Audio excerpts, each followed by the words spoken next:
রেসিপিটি বানানোর জন্য এখানে আমি 500 গ্রামের মতো পনির নিলাম। পনিরগুলোকে সুন্দর করে পিস পিস করে কেটে হলুদ, লঙ্কা গুঁড়ো এবং জিরে গুঁড়ো, নুন দিয়ে এগুলোকে মেখে নিয়েছি। তারপর এখানে আমি সাদা তেল দিয়ে সুন্দর করে এগুলোকে লাল লাল করে ভাজা করে নিলাম। তারপর এগুলোকে আস্তে করে আমি দিয়ে দেবো একটি তেজপাতা এবং গোটা জিরা দিয়ে সামান্য পরিমাণে নাড়াচাড়া করে নেব। তারপর এখানে দিয়ে দেবো কাবুলি চানা এবং আলুগুলো সিদ্ধ করে রেখেছিলাম এগুলো দেওয়ার পরে এগুলোকে সামান্য পরিমাণে নাড়াচাড়া করে এখানে দিয়ে দেবো নুন।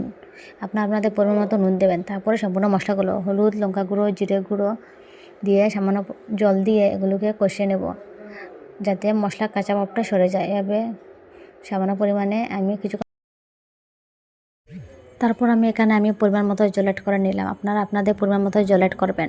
জল অ্যাড করার পর আমি এগুলোকে কিছুক্ষণের জন্য ঢাকা দিয়ে দেবো যাতে সামান্য পরিমাণে মশলাটা ঝোলের সঙ্গে লেগে যায়।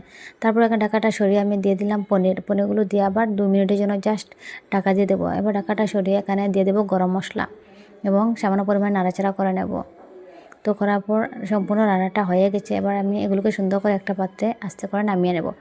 নামার পর এগুলোর উপর আমি ধনেপাতা কুচি দিয়ে দিলাম। আপনারা চাইলে ধনেপাতা কুচি না দিতেও পারে।